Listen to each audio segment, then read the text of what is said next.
In this video, I'm going to be talking to you about internal and external obliques, how to find them, where they attach, how they pull on the rib cage, and what we can do to optimize our internal obliques specifically with various exercises and progressions. So there's a great mnemonic, hands in pockets and hands on tips. It's also a little bit funny, but it helps us remember a little bit more about the orientation of the fibers.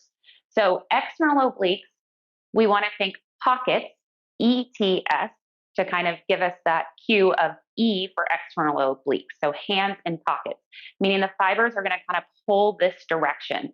They're attached all the way up on the 5th to 12th ribs. And so when we get a lot of contraction through them, it sort of pulls the ribs together and closes the infrasternal angle. Now, the internal obliques, we can remember that by hands on tips. The I in the tip is how we're remembering the internal. So if I took my hands and I went like this, the fibers are running more this direction. So when we activate the internal obliques, we get a pull or a widening of the rib cage this direction. So we can use these muscles to help create shape change in the rib cage. But because of an inherent bias that we probably have towards a more narrow or a more wide rib cage, we're going to naturally be inclined to be able to facilitate either the internal or external obliques. So if my rib cage is longer front to back and narrower side to side, I'm going to naturally have an easier time finding my external obliques. And if my rib cage is narrower front to back and wider side to side, I'm going to be naturally biased to have an easier time finding my internal obliques. In this video, I'm going to be giving you exercises and various progressions that are really designed to help you find those internal obliques.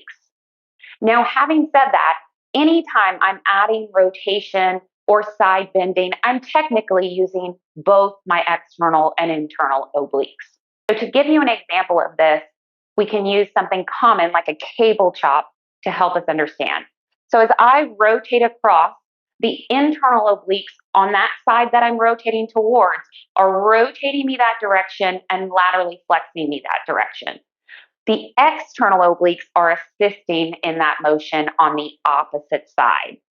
So the external obliques generally going to flex to the same side, rotate to the opposite side, and the internal obliques are going to flex to the side and rotate towards the same side.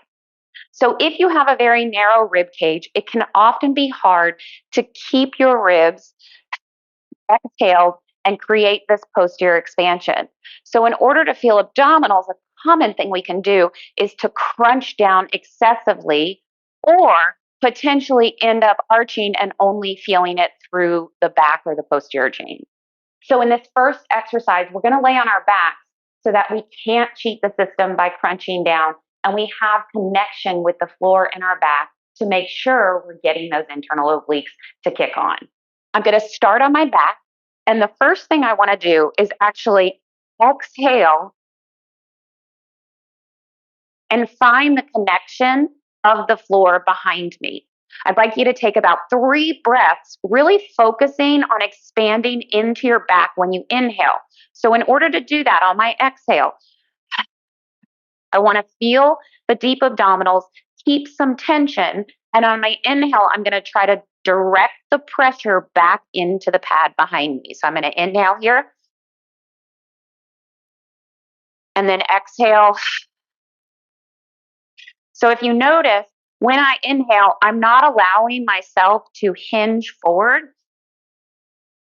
Here, I want to keep that contact down and breathe into my back. So the ribs in the back are finding that pressure point behind me. So we're going to take a weight with our feet on the floor. If you tend to be in an excessive anterior tilt, you can drag your heel slightly and posteriorly tilt to help you out. I'm going to reach forward, and as I exhale, I'm going to rotate from my ribs, so I'm getting more pressure on the left side of my body as I rotate that direction. So I'm going to take an inhale, exhale, The right side of my rib cage is coming off the floor, and I've got more pressure pushing down into the left side. I'm going to come back. So you can imagine a shortening here of those internal obliques. So we can progress this a number of ways. I can start off by raising one foot up off the ground.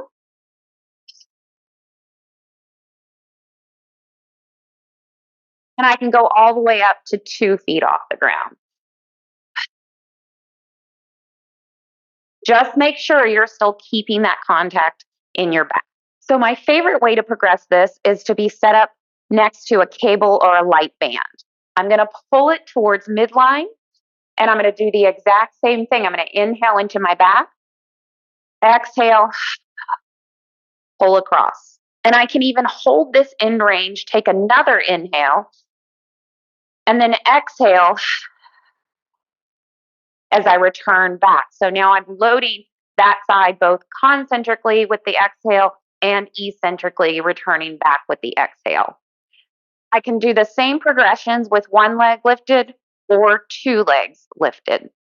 If I don't have the ability to create that connection with both feet on the ground, then I definitely don't want to start with 1 or 2 legs lifted. For this second exercise, I'm going to start in this oblique sit position. I'm going to place this foot on my knee, and I'm going to be adducting this knee up in space. If you struggle to do that, you can take a yoga block and put it right underneath your sit bone, and it'll make that adduction a little bit easier. Now that I'm in this position, I'm going to take my hands and rotate to the outside of that front leg. When you do this, what you don't want to happen is to thrust those ribs forward, and I want you to push away from the floor and slightly tilt your pelvis underneath you. I'm going to take an inhale, and on the exhale, I'm going to lift this knee up and hold for the entire exhale. So it's an inhale, exhale, lift. Inhale, exhale, lift. So I can progress this by reaching underneath me and rotating more towards that side. So I really get the internal obliques on my right side here. So I'm going to take an inhale, exhale, inhale, exhale. For this third progression, I can set up in front of my cable, so I'm facing the cable. I'm going to grab it with my left hand, and I'm going to be pulling the cable underneath me as I take my exhale and lift my knee. So it's an inhale, push away, exhale, lift the knee, and rotate. Inhale, push away, exhale, lift the knee, and rotate.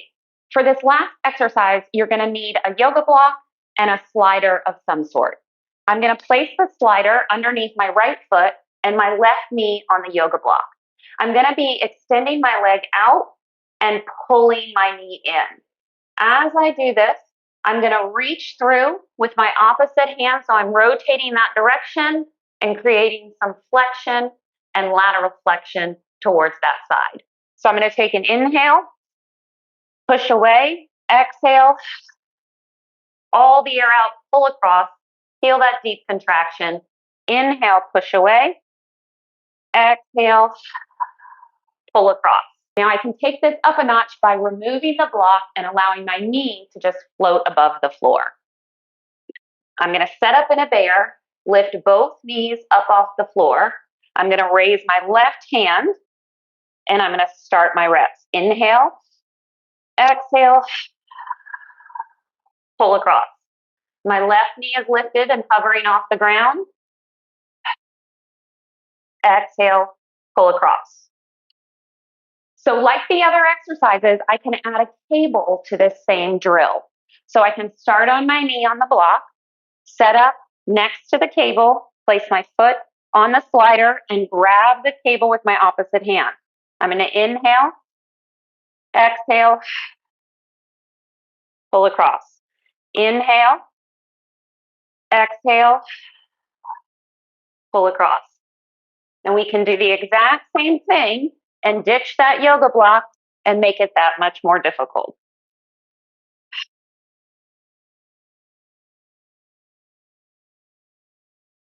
While each exercise has its own progression, I would start with supine, then I would move to the seated oblique sit position, and then I would move to the bear.